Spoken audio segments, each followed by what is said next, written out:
আসন্ন নির্বাচন উপলক্ষে সর্বপ্রথম দলীয় প্রার্থী ঘোষণা করে জামায়াত ইসলাম। সবার আগে প্রার্থী তালিকা দিয়ে ভোটের ময়দানে অবস্থান জানান দিলেও চূড়ান্ত পর্যায়ে এসে জামাতের প্রার্থী তালিকায় আনা হচ্ছে বড় ধরনের পরিবর্তন। চলমান আন্দোলনের শরিক দল, মহিলা, অমুসলিম, জুলাই যোদ্ধা, ছাত্র প্রতিনিধি সহ বিভিন্ন শ্রেণী পেশার মানুষকে যুক্ত করতেই জামায়াত এই সিদ্ধান্ত নিয়েছে বলে জানা গেছে নির্ভরযোগ্য সূত্র থেকে।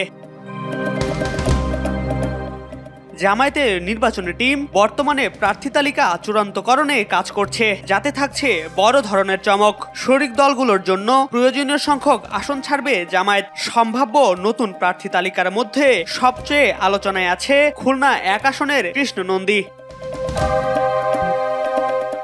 দলটির খুলনার ডুমুরিয়া হিন্দু শাখার সভাপতি কৃষ্ণ নন্দী জামায়াত ইসলামের রাজনীতিতে যুক্ত হওয়ার পর আলোচনায় রয়েছেন তিনি। তাকব বটিয়াঘটা উপজেলা নিয়ে খুলনা ১ আসন। দলীয় সূত্র জানায়, আসনটি হিন্দু অধ্যুষিত হওয়ায় এই আসনে হিন্দু প্রার্থী দেওয়ার প্রাথমিক আলাপ আলোচনা চলছে। এ আসনে বিএনপি এখন পর্যন্ত কোনো প্রার্থী দেয়নি।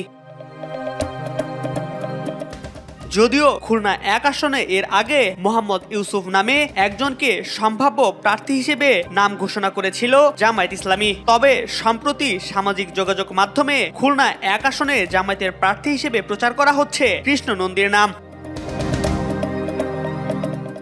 এই উপজেলা ও ফুলতলা উপজেলা নিয়ে গঠিত খুলনা ৫ আসনে জামায়াতের প্রার্থী দলের সেক্রেটারি জেনারেল মিয়া গোলাম পরোয়ার। গত প্রায় ১ বছর ধরে ডুমুরিয়া ও ফুলতলা উপজেলায় গোলাম পরোয়ারের সব রাজনৈতিক সমাবেশে সরব উপস্থিতি লক্ষ্য করা গেছে তার। শুধু নিজের উপস্থিতি নয়, প্রতিটি সমাবেশে তার নেতৃত্বে হিন্দু নারী পুরুষের উপস্থিতি ছিল চোখে পড়ার মতো।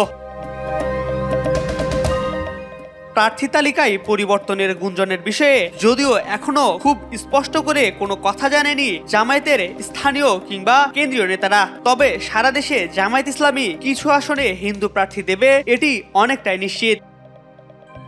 এম আর আকাশ, আজকাল।